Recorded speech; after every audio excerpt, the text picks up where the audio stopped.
Eh bien, bonjour ce matin. Merci d'être là, même si je ne vous vois pas. Alors, ça me fait toujours plaisir de pouvoir vous emmener la parole. J'espère que vous allez bien. J'espère que tout le monde se porte bien. Vous avez eu des bonnes fêtes. Alors, je veux commencer évidemment avec en vous disant bonne année. Mais on va faire ça de façon chrétienne. Bonne année dans le Seigneur. Parce que c'est vraiment quand on est dans le Seigneur qu'on peut passer vraiment une bonne année. Sinon, on perd notre temps. Alors, c'est ça. Alors, je souhaite à tout le monde une vraie bonne année. C'est ça. Et pour ça, bien, c'est sûr qu'il faut mettre Jésus-Christ dans sa vie. Il faut qu'il occupe le centre de notre vie. C'est lui qui donne un sens à notre vie. Alors, si vous voulez vraiment passer une bonne année, cette année, bien, c'est en Jésus que vous allez trouver ça. Le bonheur se trouve en Jésus. Et ça, c'est ce genre d'année-là que je vous souhaite. Pour les annonces, j'ai d'autres petites annonces à faire. Bon, ben, on est tous au courant des nouvelles mesures du gouvernement. Alors, dès qu'on va pouvoir se rassembler, en tout cas, ou se parler sur Internet, Serge, Charles et moi, on va décider de ce qu'on va faire pour être capable de prendre soin de l'Église dans ça. Alors, il y a des possibilités. En tout cas, moi, je vais suggérer. On verra les discussions où ça nous mène, mais moi, je vais suggérer qu'on fasse un culte, même dehors, ici, en avant de l'Église. On va voir la faisabilité de ça. Et puis, parce que le gouvernement nous autorise à ça. Et je pense que ça peut être... de toute façon, on a besoin de se rassembler, mais aussi... ça peut être un bon témoignage que, c'est important pour nous, notre foi, et puis, c'est ça. Donc, ça peut être un bon témoignage pour nos voisins, pour les gens de la communauté aussi. Donc, je vous encourage à vous parler par téléphone pour ceux qui n'ont pas Messenger, mais sinon, il y a Messenger qui est vraiment très bien. Moi, j'ai découvert ça cette année, là, qu'on pouvait se voir sur caméra, là, sur Messenger, et se parler comme ça.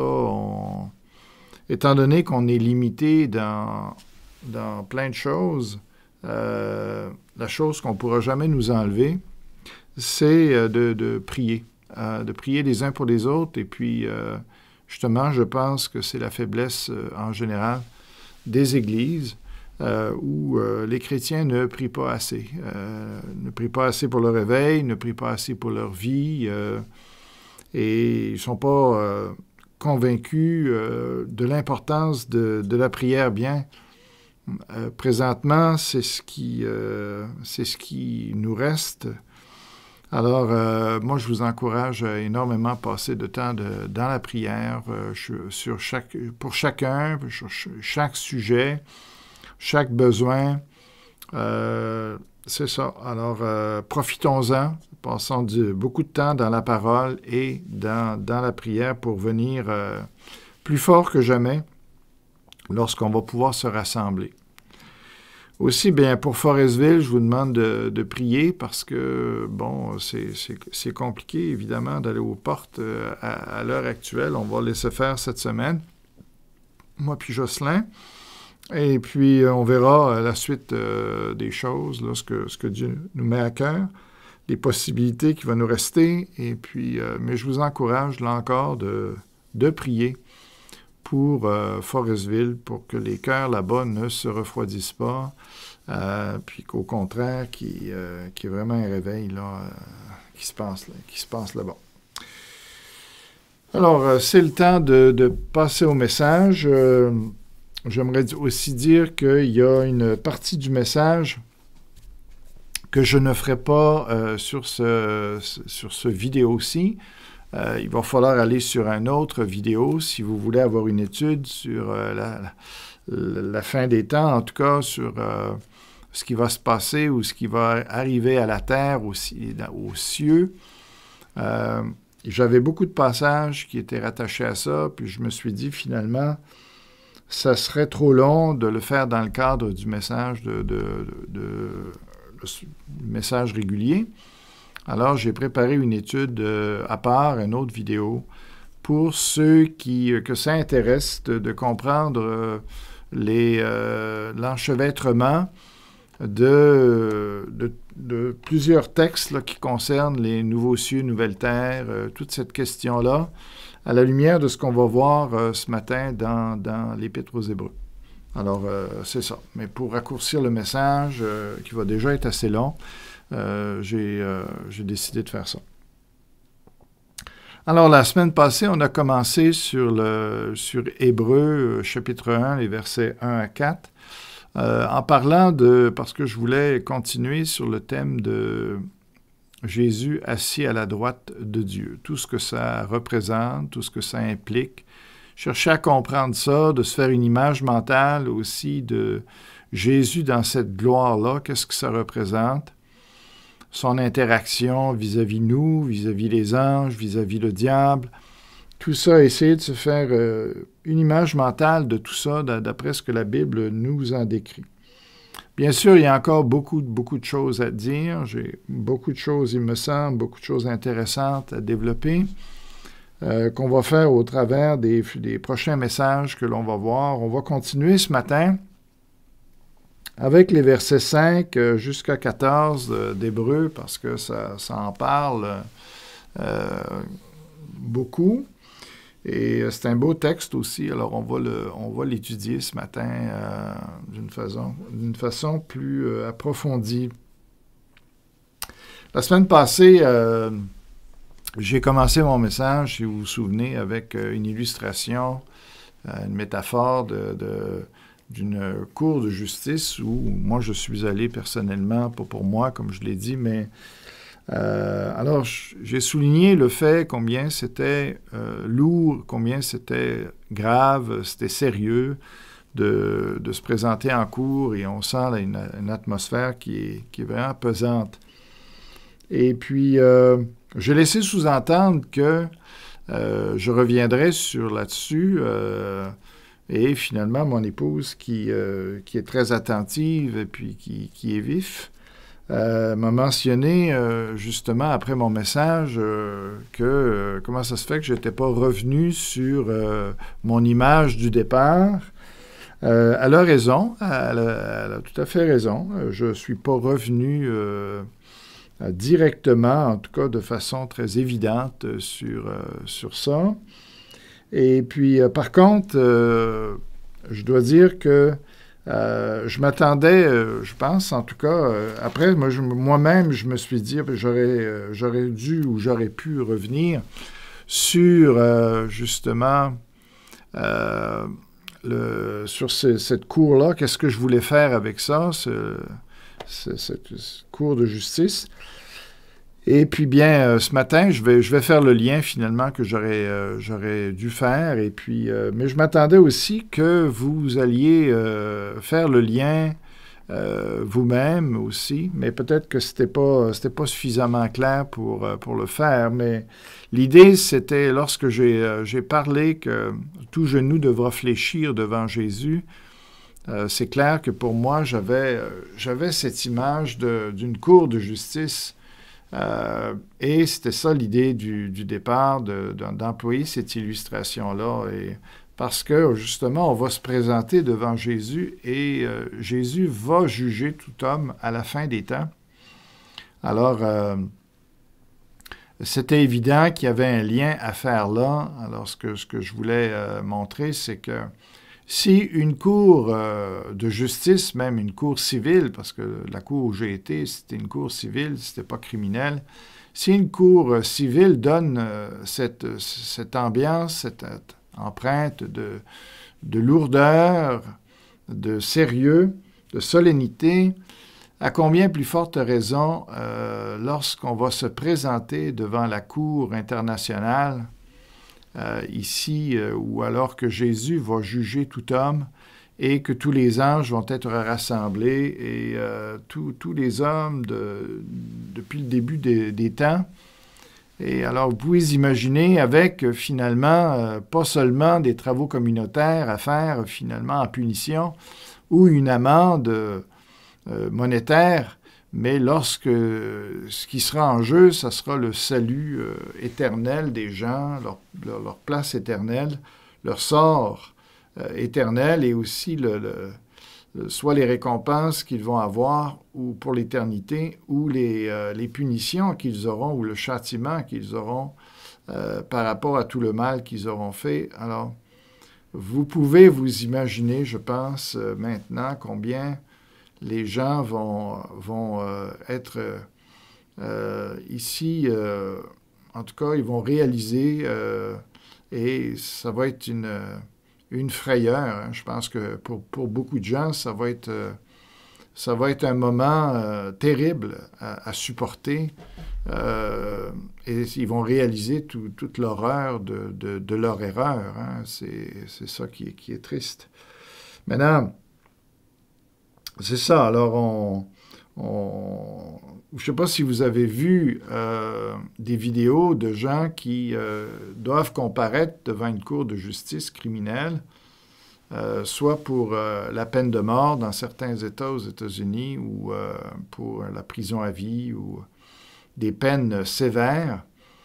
Si vous avez regardé déjà des vidéos, des réactions des gens lorsque le jugement tombe et leur sentence est prononcée, il y a des gens qui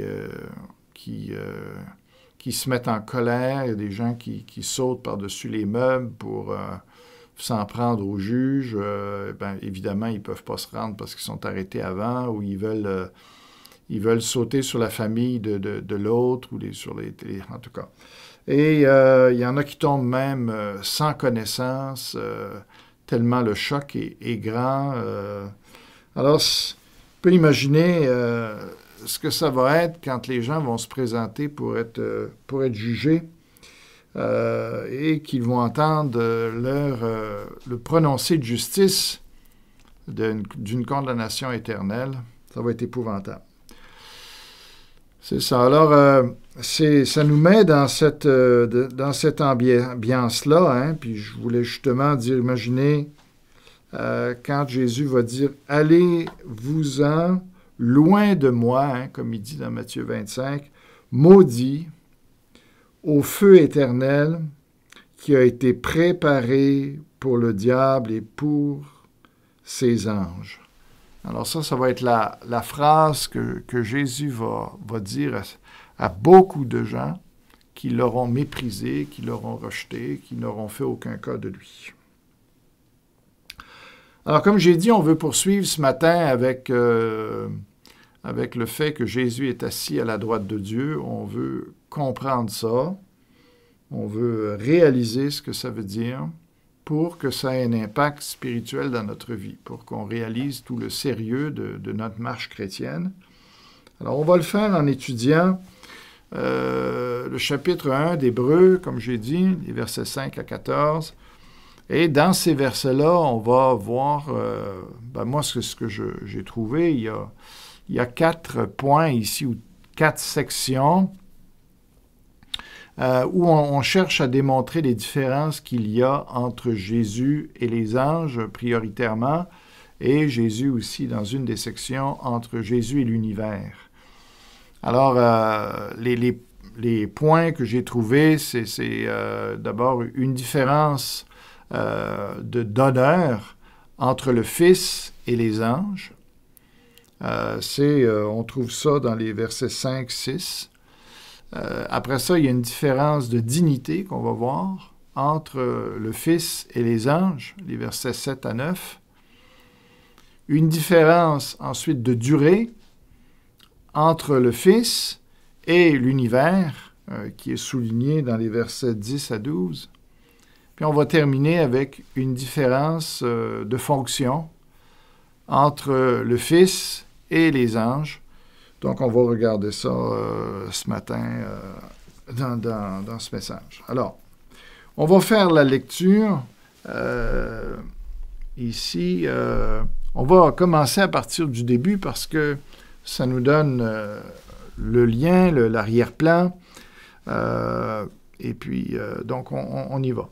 Après avoir autrefois à de nombreuses reprises et de bien des manières parlé à nos ancêtres par les prophètes, Dieu, dans ces jours qui sont les derniers, nous a parlé par le Fils. Il l'a établi héritier de toutes choses, et c'est par lui aussi qu'il a créé l'univers, qu'il a tout créé, dans le grec, ça dit. Le Fils est le reflet de sa gloire et l'expression de sa personne. Il soutient tout par sa parole puissante, après avoir accompli au travers de lui-même la purification de nos péchés. Il s'est assis à la droite de la majesté divine dans les lieux très hauts. Donc, d'où le thème est assis à la droite de Dieu, qu'on veut traiter, mais ça revient ensuite après aussi. Alors, il est ainsi devenu d'autant supérieur aux anges qu'il a hérité d'un nom bien plus remarquable encore que le leur. Il s'agit du nom de Fils, comme on va le voir par la suite. En effet, donc, ici, l'auteur développe, quand il dit en effet, alors il va développer sur cette idée-là que Jésus a reçu un nom plus remarquable que celui des anges.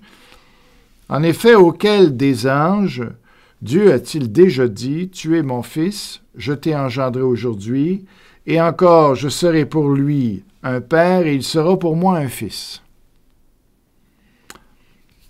Par contre, lorsqu'il introduit le premier-né dans le monde, il dit que tous les anges de Dieu se prosternent devant lui. De plus, au sujet des anges, il dit « Il fait de ses anges des esprits et de ses serviteurs une flamme de feu. » Mais il dit au Fils « Ton trône, ô Dieu, est éternel, le sceptre de ton règne est un sceptre de justice. Tu as aimé la justice, tu as détesté la méchanceté. C'est pourquoi, ô Dieu, ton Dieu, t'a désigné par une onction comme roi de préférence à tes compagnons avec une huile de joie. Et c'est toi, Seigneur, qui au commencement a fondé la terre, et le ciel est l'œuvre de tes mains. Eux, ils disparaîtront, tandis que toi, tu restes là. Ils vieilliront tous comme un vêtement. Tu les enrouleras comme un manteau, ils seront remplacés comme un vêtement. Mais toi, tu es toujours le même, et ton existence n'aura pas de fin.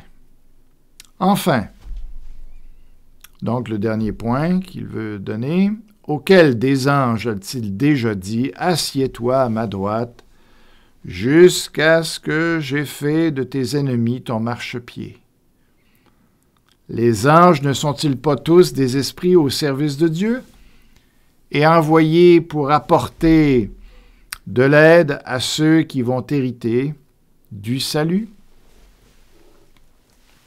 Alors voilà pour la lecture. Il nous reste, juste avant de continuer, il nous reste à prier. Alors, tendre Père, que tu m'aides, que tu aides tous les autres pasteurs qui aujourd'hui amènent ta parole, pour qu'on soit fidèles, Seigneur, pour qu'on transmette vraiment la vérité de ta parole. Seigneur, on te demande que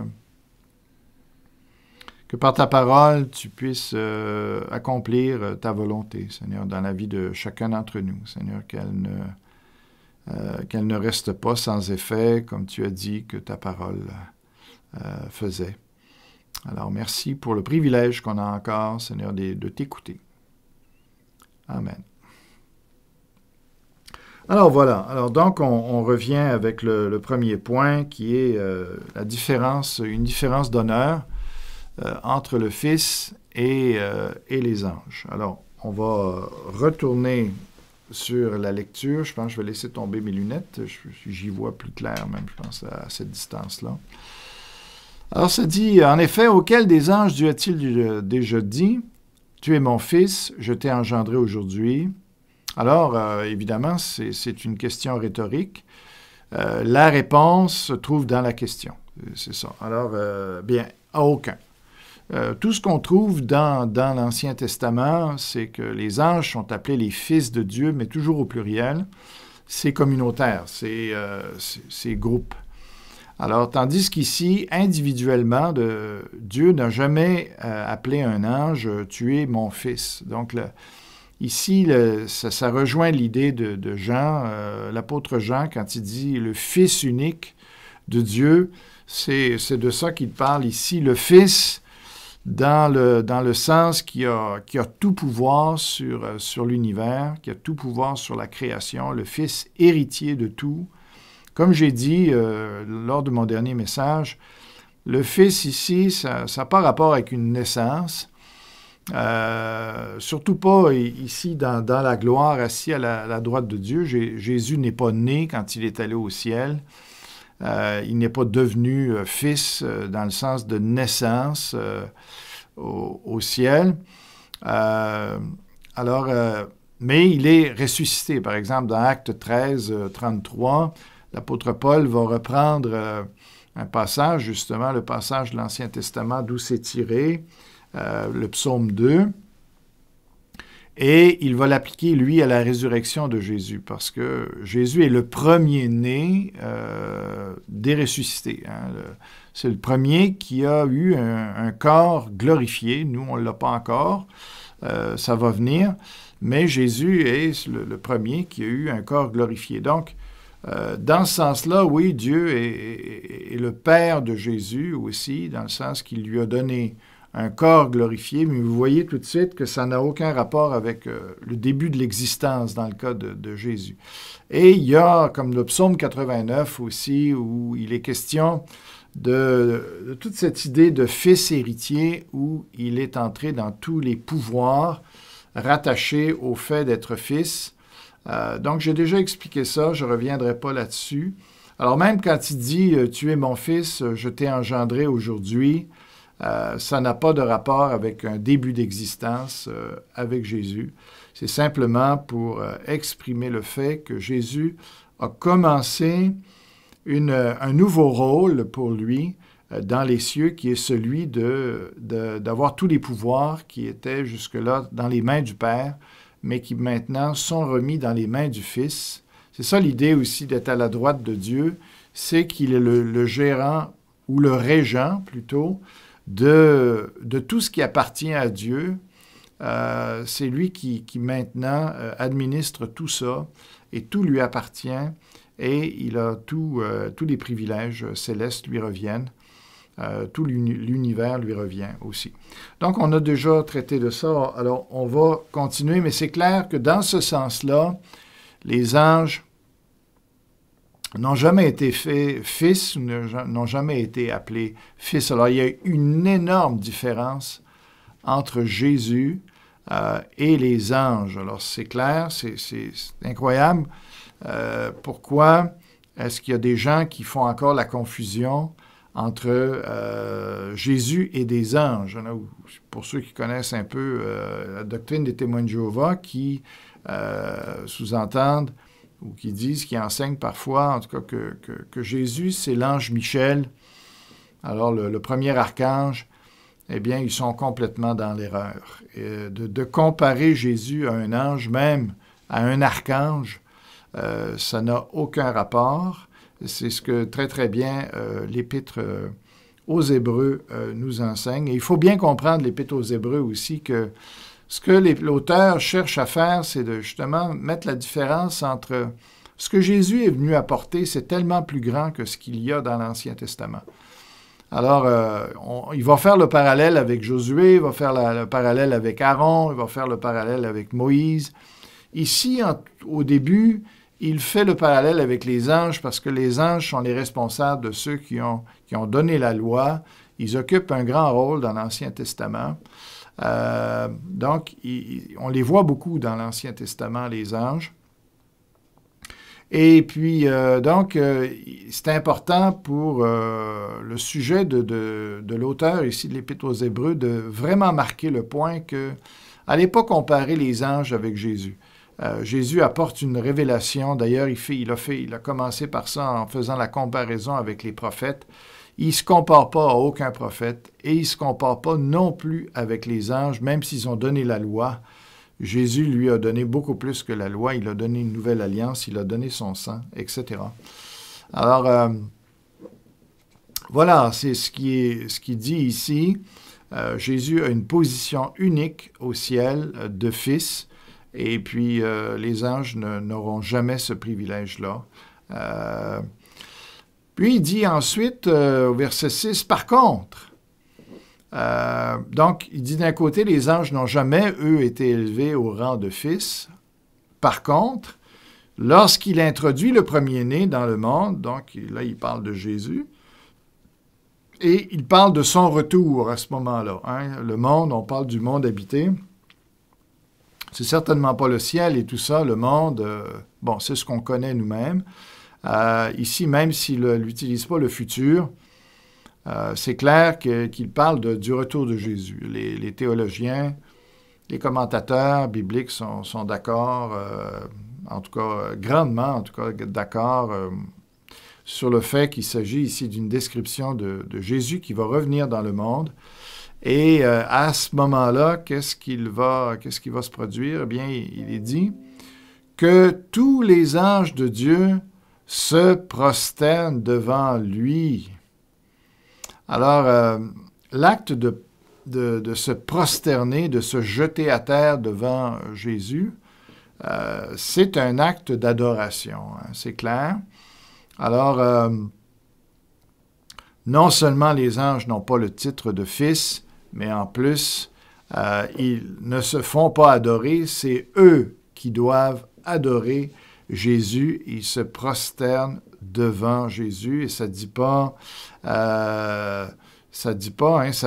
que c'est devant Dieu qu'ils vont se prosterner. Ça dit que tous les anges de Dieu se prosternent devant lui, devant Jésus. C'est un très beau verset pour marquer l'adoration qu'on doit à Jésus-Christ.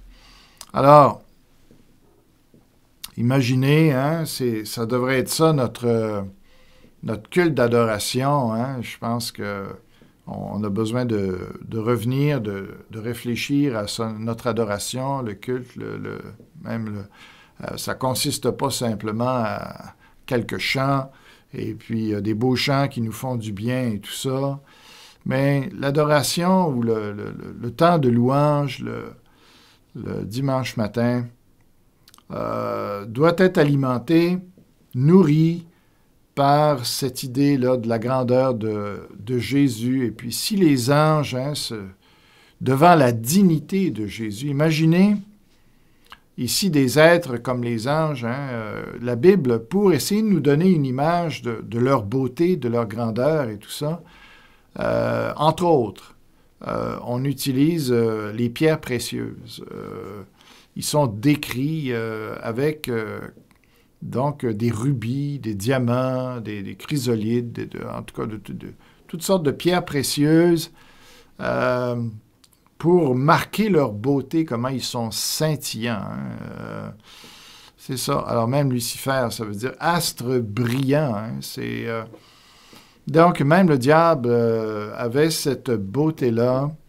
Et les anges sont d'une beauté remarquable, d'une grandeur considérable. Bien sûr, ils ne sont pas pareils, il y a une hiérarchie parmi les anges, mais ils sont d'une beauté, d'une splendeur qui est vraiment à nous couper le souffle, nous, tellement c'est extraordinaire.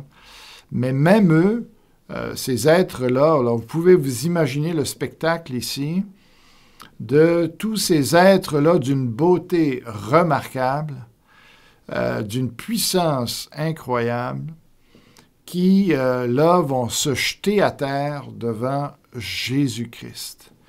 Toutes ces millions, peut-être ces milliards d'anges, de toutes catégories, même les plus grands, les chérubins, les séraphins et les archanges et tout ça, vont se jeter devant Jésus. Et s'ils pouvaient creuser le sol de l'éternité, creuser le sol du palais divin pour se mettre encore plus bas, pour élever encore plus Jésus-Christ, ils le feraient. Ici, donc, on voit ici, quand on se met à vraiment entrer dans le texte, on est ravi devant la majesté de Jésus. Alors, c'est un très beau texte pour nous exalter devant la grandeur de Jésus-Christ.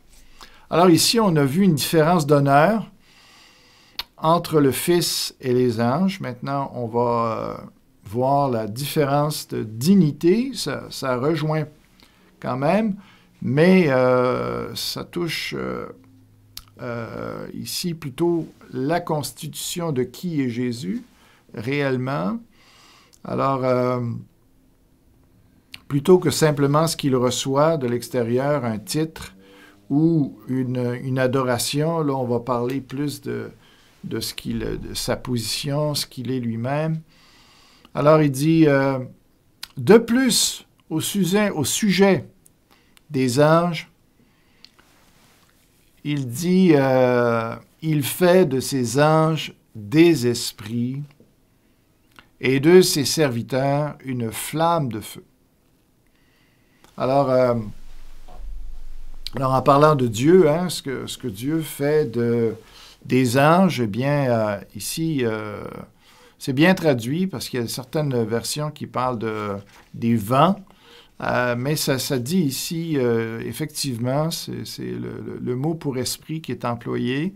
Il fait de ses anges des esprits. C'est tiré de l'Ancien Testament, ça aussi. Il y a 7 citations de l'Ancien Testament dans ce tout petit texte.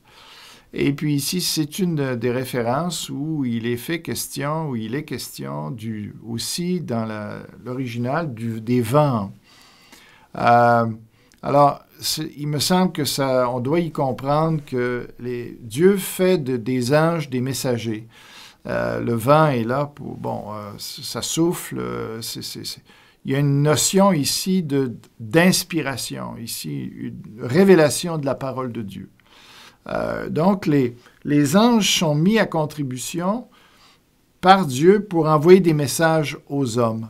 Ça a été aux prophètes, mais aussi ça a été à différents hommes dans l'histoire où les anges ont une mission particulière, temporaire, qui est justement d'aller porter une parole, un vent dans ce sens-là, une révélation, une spiritualité ou un esprit de... Ici, c'est l'idée de révélation, un souffle spirituel. C'est ça. Alors, les anges servent à ça, eux autres. Ils sont envoyés en mission pour ça. Le mot ange puis messager, on peut le traduire de la même façon. En tout cas, ça vient du même mot. Et après, de ses serviteurs, une flamme de feu. Là, c'est intéressant, ce qu'on ne voit pas ici en français, c'est que le terme qui est employé pour le serviteur ici, c'est un serviteur dans l'adoration. C'est intéressant comme terme, c'est un terme différent. Et ici, de ces serviteurs, donc des serviteurs d'adoration, une flamme de feu. Pourquoi une flamme de feu? Ben, le feu sert à juger, sert à brûler, à consumer, à purifier. Donc, ici, les anges, de quelle manière ils agissent comme un feu? Bon, on le voit dans Ésaïe 6, par exemple, où le prophète a eu sa bouche purifiée par l'action d'un ange. Donc, ça donne l'idée ici que les anges sont aussi employés, non pas seulement pour nous révéler des choses, pour nous dire des choses, pour nous parler, soit dans notre esprit, à un moment donné, quand on en a besoin, mais ils sont là aussi pour amener des épreuves dans notre vie ou pour faire en sorte qu'on soit purifié.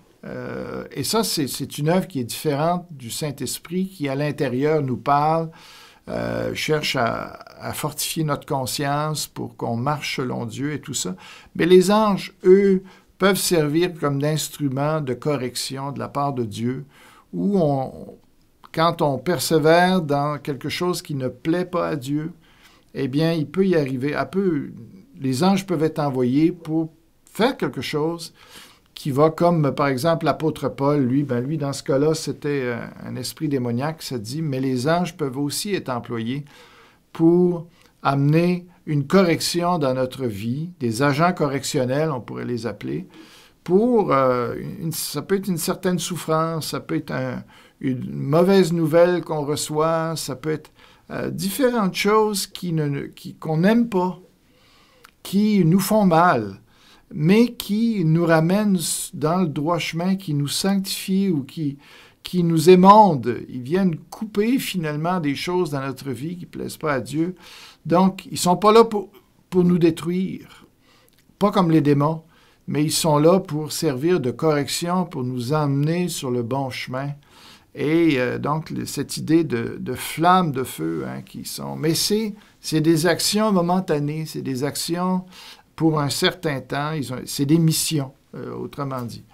Alors, tandis que pour Jésus, on voit le rôle est vraiment tout autre. Il n'est pas un messager, il n'est pas un serviteur d'adoration, il est celui qui se fait adorer et il est celui qui va prendre la place justement du Père pour commander aux anges aussi, puisqu'il est dit, mais il dit au Fils, « Ton trône, ô Dieu », et là, c'est très solennel, là, c'est pour ceux qui voudraient diminuer Jésus, c'est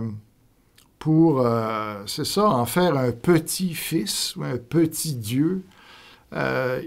C'est impossible avec cette expression-là qui est répétée 2 fois d'ailleurs, où on voit ici « Ô Dieu », c'est une façon encore de maximiser cette idée qu'il est Dieu.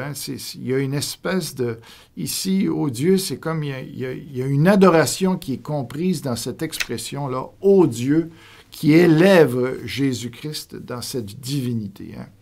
Alors, il dit, ton trône, ô Dieu, est éternel, le sceptre de ton règne est un sceptre de justice.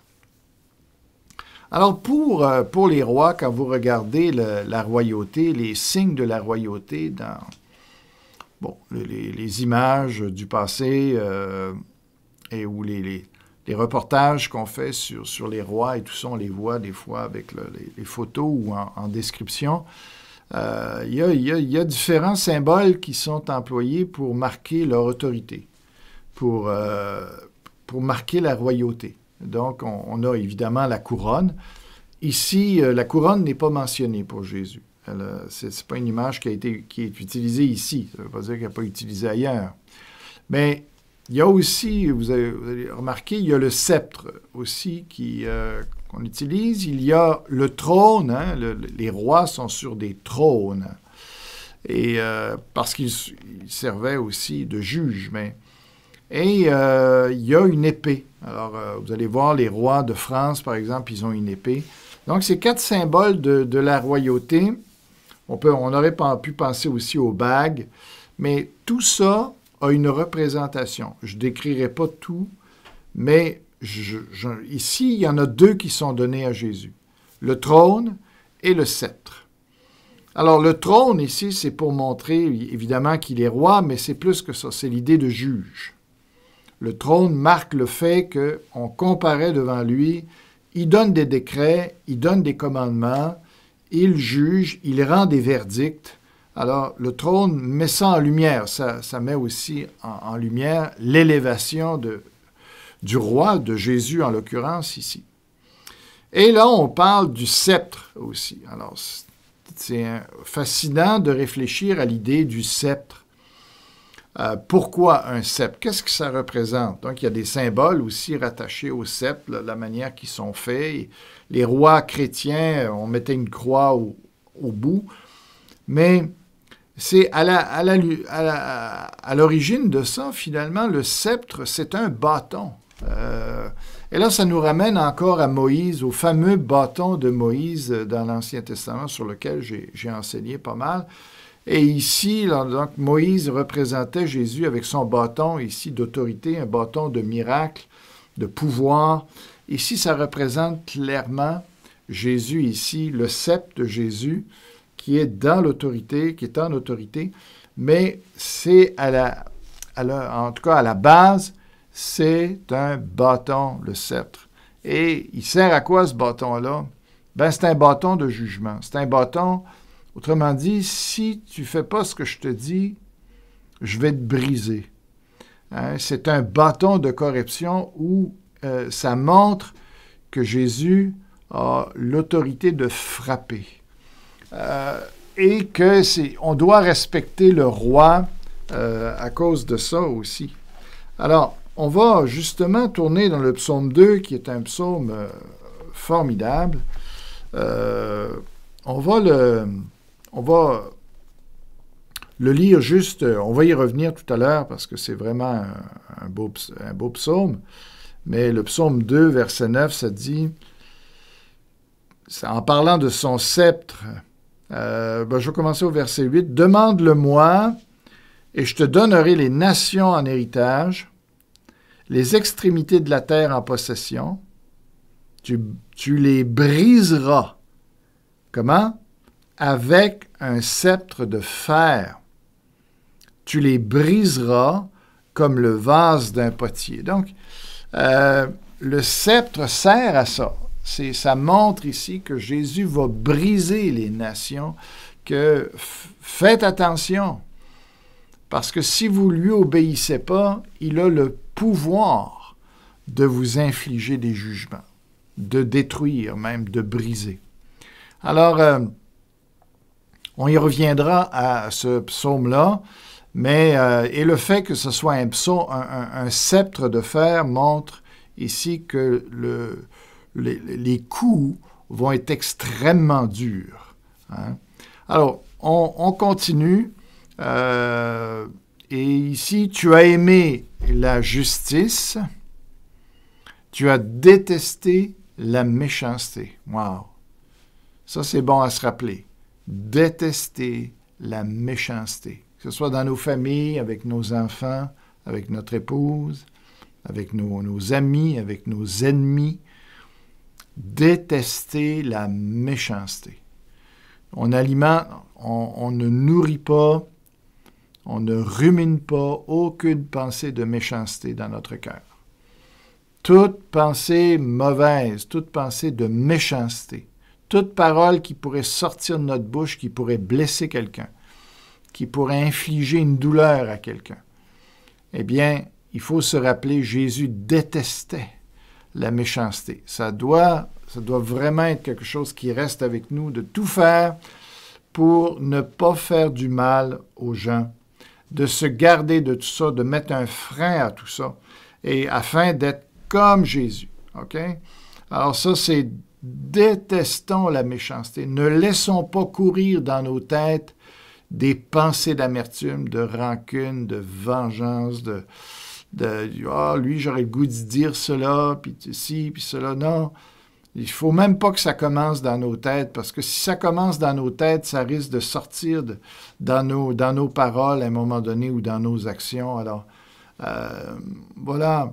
Donc, rappelons-nous de cela. C'est pourquoi, ô Dieu, ton Dieu, t'a désigné par onction comme roi. Alors ici, il y en a qui vont profiter. Alors, ici, il dit « ton Dieu ». Alors, voyez-vous, Jésus a un Dieu, donc il n'est pas Dieu, mais franchement, ça ne fait aucun sens quand, justement, avant, il dit « oh Dieu, ton Dieu ». Alors, ce que ça veut dire, c'est clairement, c'est clair que ça veut dire ton Dieu, ça veut dire ton Père, qui est Dieu aussi. Mais ici, c'est ton Dieu, pas pour mettre une distinction de nature entre son Père et lui, mais dans le sens ton Dieu, dans le sens que Jésus va rester soumis éternellement à son Père. C'est tout ce que ça indique dans ça. Et ça, on est tout à fait d'accord avec ça. Mais par nature, Jésus est aussi élevé que le Père. Par soumission, par rôle, il se soumet au Père, mais par nature, il est aussi digne et aussi grand que le Père. Alors, ton Dieu t'a désigné par onction comme roi. Donc, Jésus a une onction. Hein. Il faut reconnaître que dans l'Ancien Testament, il y a deux offices qui étaient où il y avait une onction pour les mettre à part, une consécration. Alors, il y avait les sacrificateurs et il y avait le roi. Ici, on parle d'une onction pour le roi. Alors, le roi ici, c'est vraiment... Ça, c'est comment ici l'auteur ou les traducteurs l'ont rendu, parce que le mot roi n'est pas dans le grec, si je me souviens bien. En tout cas, il m'a pas... Non, mais il n'y est pas, c'est ça. Je n'ai pas besoin de regarder, je n'ai pas le temps de regarder. Mais il y a juste l'onction ici qui est mentionnée dans le grec. Mais ils ont raison d'avoir traduit une onction comme roi, parce qu'effectivement, tout le contexte est une onction de royauté, donc ils ont tout à fait raison de faire cela. Alors Jésus, mais cette onction-là, pour Jésus, c'est pas juste de lui mettre de l'huile sur la tête. Dans son cas à lui, ça voulait dire que c'est la véritable onction, ça veut dire que c'est le Saint-Esprit qui va travailler avec Jésus, l'autre partie de la Trinité ou l'autre personne de la Trinité, c'est ça qui va être en Jésus, où finalement Jésus va recevoir le Saint-Esprit, comme c'est dit dans l'Évangile de Jean, pour le redonner. Donc Jésus va avoir une onction du Saint-Esprit pour son règne. Et ici, ça dit... par onction, roi, de préférence à tes compagnons, avec une huile de joie. Donc, Jésus il va tellement se réjouir, le Saint-Esprit va tellement le réjouir, le complimenter de toute son œuvre dans l'éternité. Jésus va avoir une satisfaction éternelle d'avoir fait la volonté de Dieu, d'avoir accompli le plan du salut ici. C'est ce qui est dit ici. De préférence à tes compagnons. Pour moi, ici, les compagnons, ça parle des anges. Dans quel sens? Dans le sens qu'ils sont tous au ciel et ils sont tous au service de Dieu, bien sûr. Jésus comme fils et les anges comme serviteurs, adorateurs.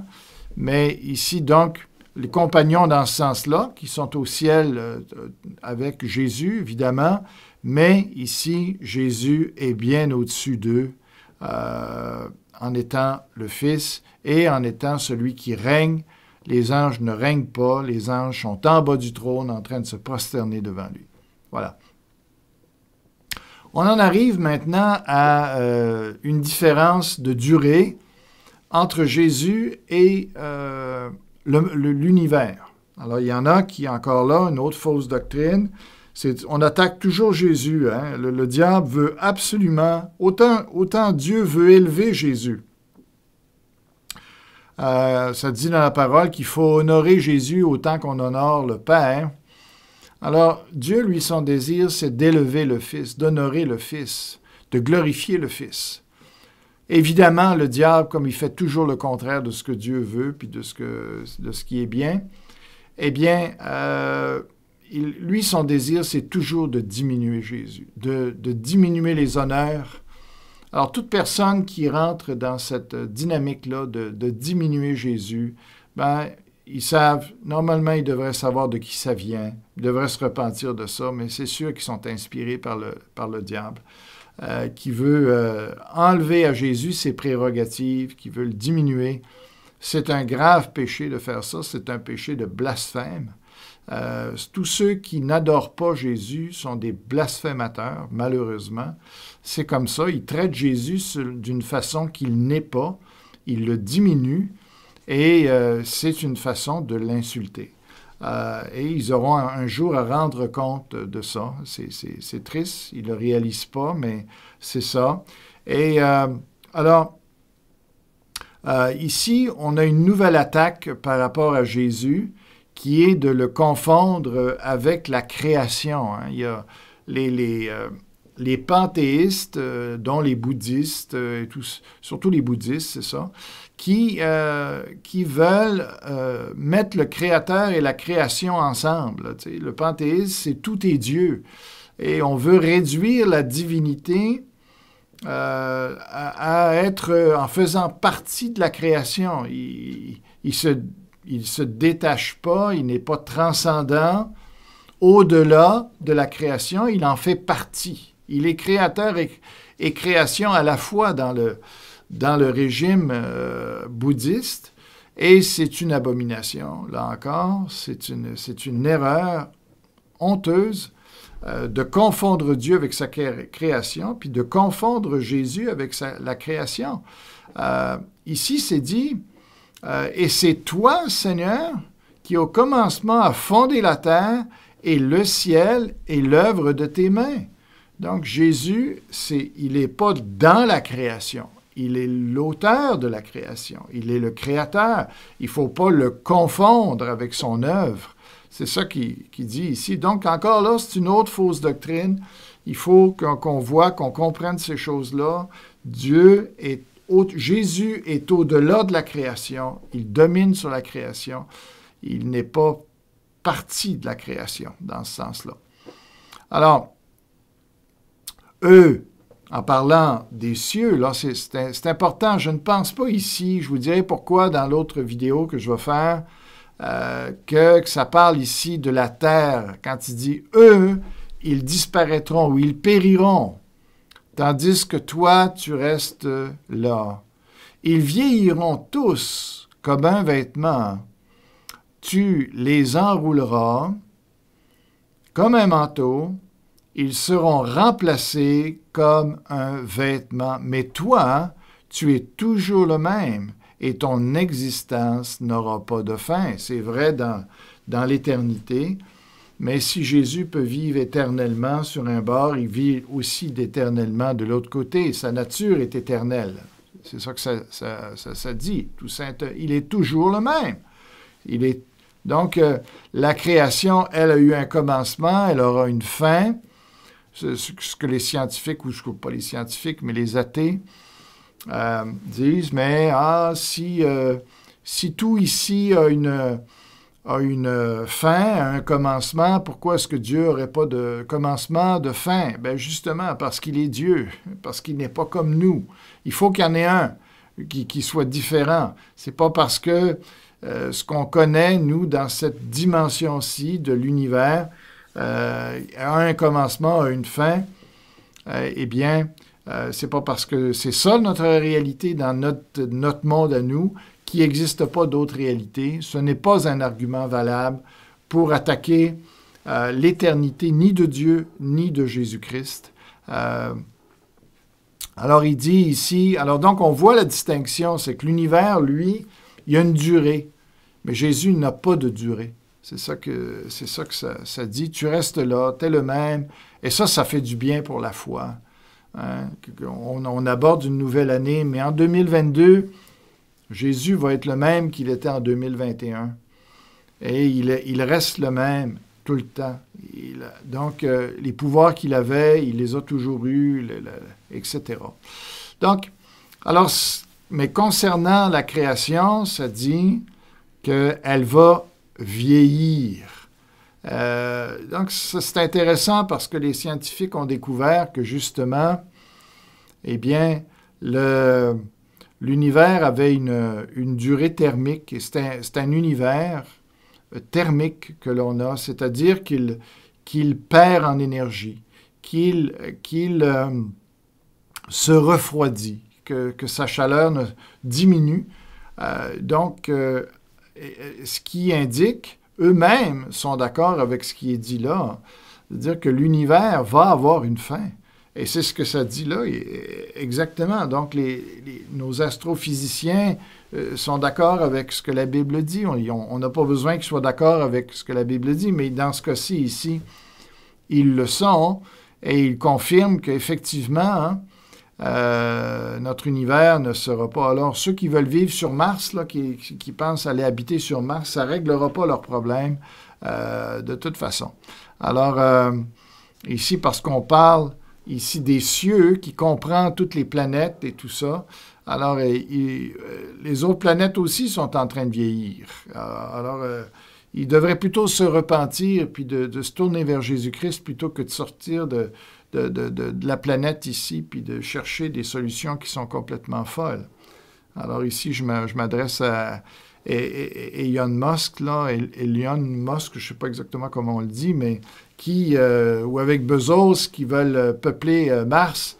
Alors, c'est une lubie complètement. Et donc, voilà, il serait mieux de se tourner vers Jésus s'ils veulent avoir la vie éternelle. Et après, bien, il dit, tu les changeras en tout cas, et puis tu les remplaceras comme un vêtement. Mais toi, tu restes le même. Après, on va finir avec ça. Là, on voit une différence de fonction, hein, une différence de fonction entre le Fils et les anges dans ce cas-ci. Il dit, enfin, auquel des anges a-t-il déjà dit, assieds-toi à ma droite jusqu'à ce que j'ai fait de tes ennemis ton marchepied? Ben, aucun des anges qui ne dit ça. La réponse encore là, est sous-entendue.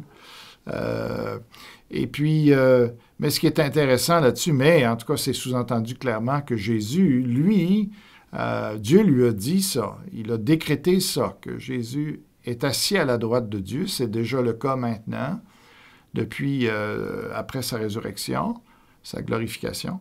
Alors,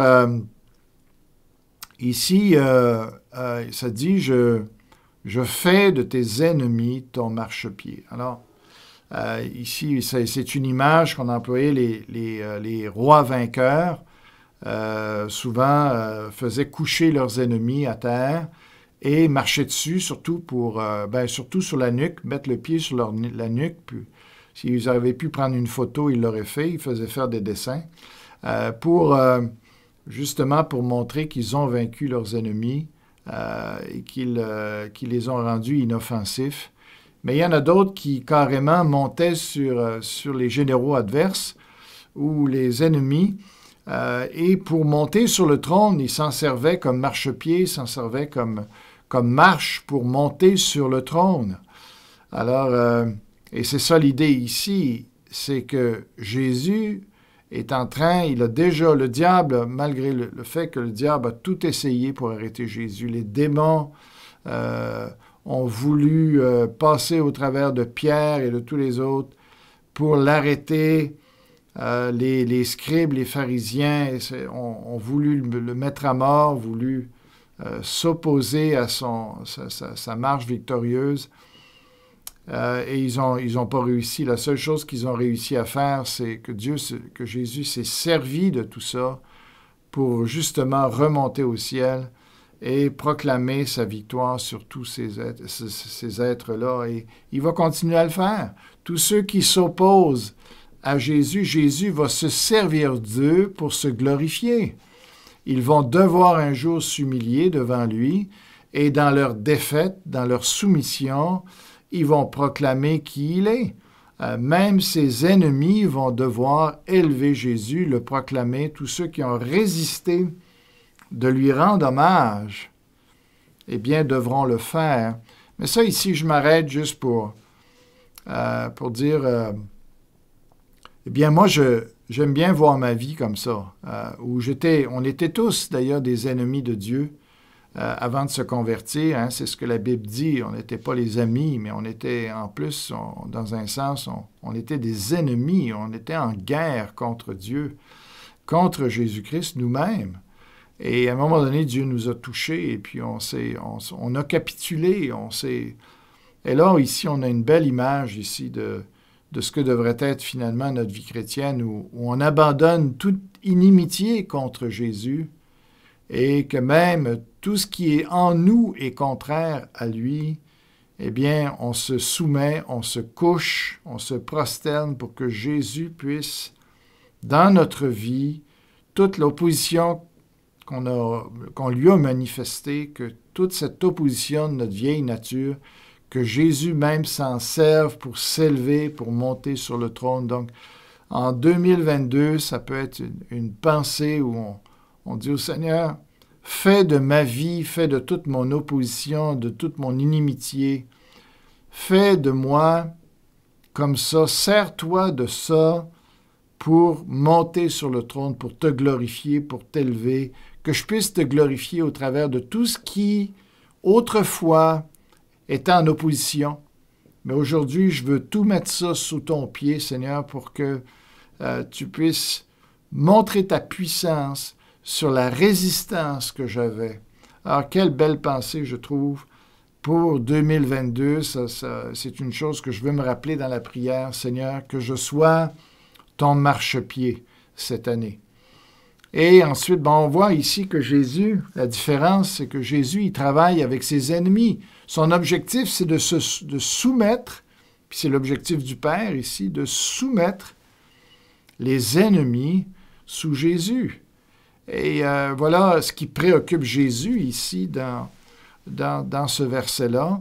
Et les anges, eux, quelle est leur fonction, quel est leur rôle? Ben, ça dit, les anges ne sont-ils pas tous des esprits au service? C'est la même expression qu'on a vue tout à l'heure pour les serviteurs, c'est le même mot qui revient en grec. Et puis, donc, c'est des esprits adorateurs.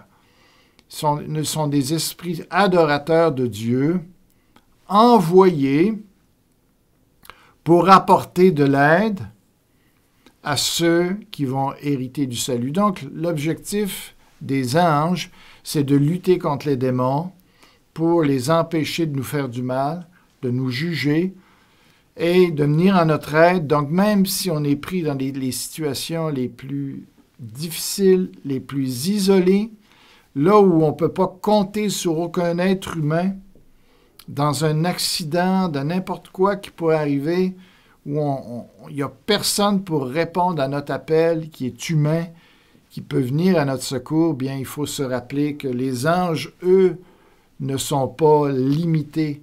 Eux peuvent venir à notre secours, peuvent venir à notre aide dans les moments où où c'est difficile. Donc, j'ai deux textes à vous lire qui sont extrêmement beaux. J'aimerais commencer par le psaume 2, qu'on a déjà commencé à lire un peu, mais qui est à la base d'Hébreux 1. On va le lire, et je vais terminer là-dessus. Pourquoi cette agitation parmi les nations et ces préoccupations dépourvues de sens parmi les peuples? Ça, c'est exactement ce qu'on voit aujourd'hui. Tout ce que le mondialisme cherche à faire pour enlever Dieu de la société, ils ont commencé déjà depuis longtemps, c'est leur objectif, c'est satanique. Le diable veut renverser veut renverser Dieu, veut enlever.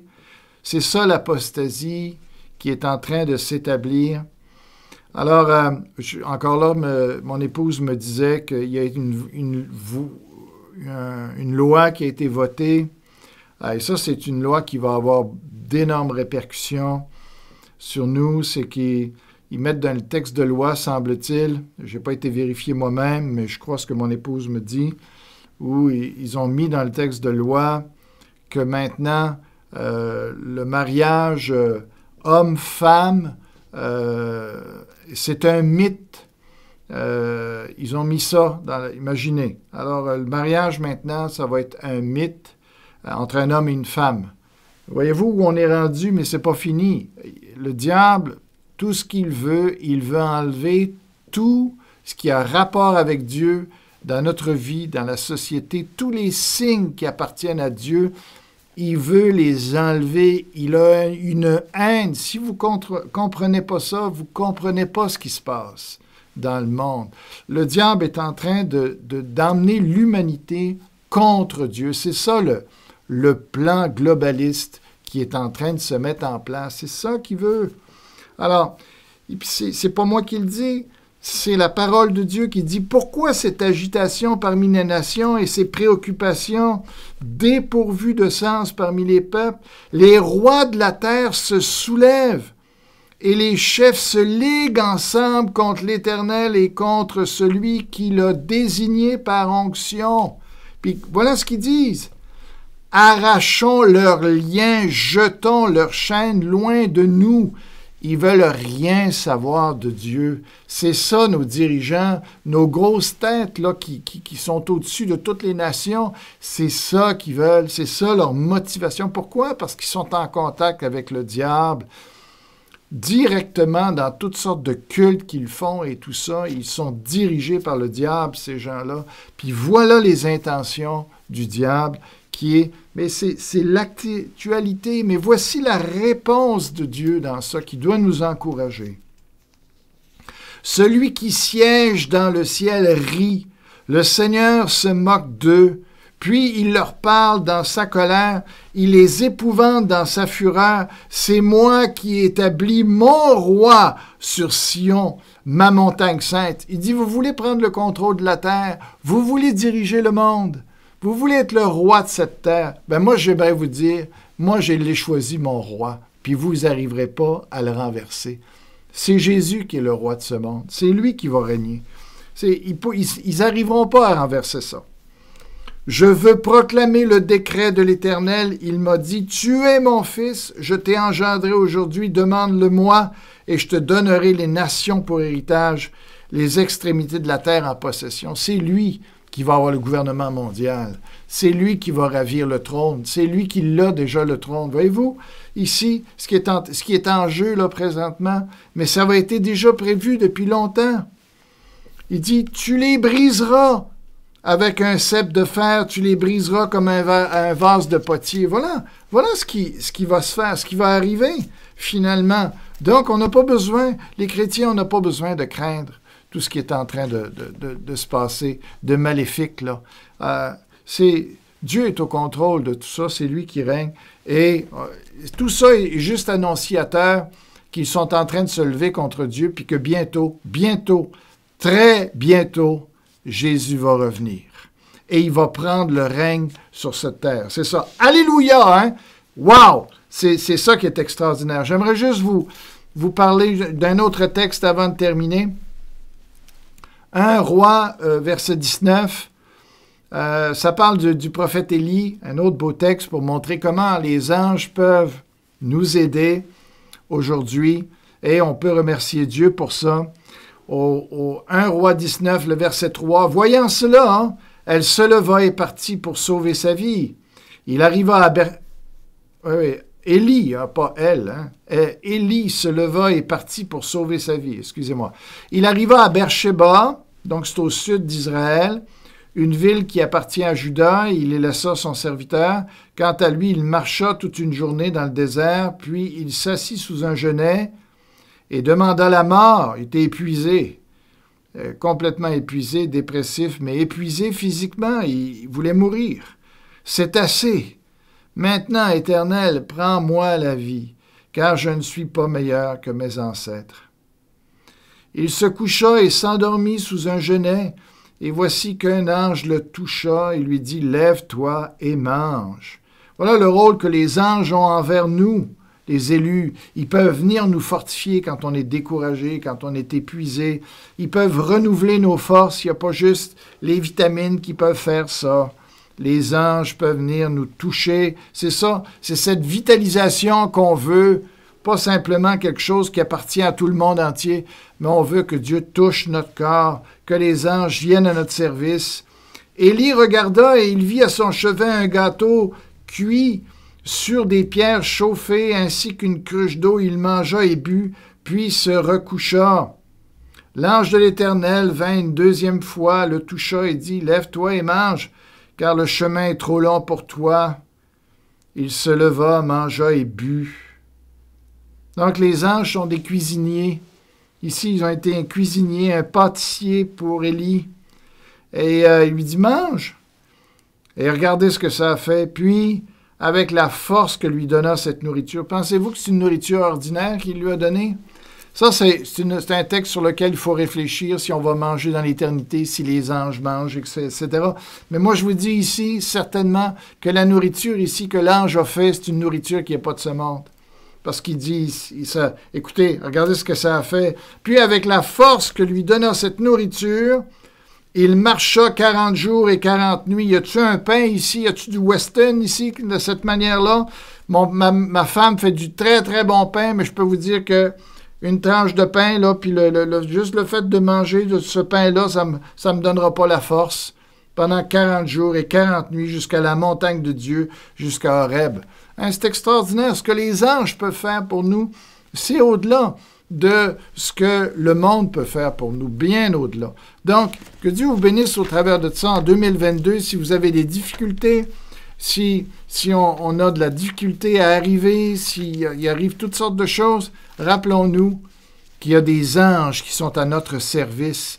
Mais le but du message ce matin, c'était pour montrer la grandeur de Jésus, qu'en 2022, on puisse réaliser la grandeur de Jésus-Christ. Que Dieu vous bénisse abondamment. Voilà pour le message de ce matin. N'oubliez pas, prochaine vidéo que je fais,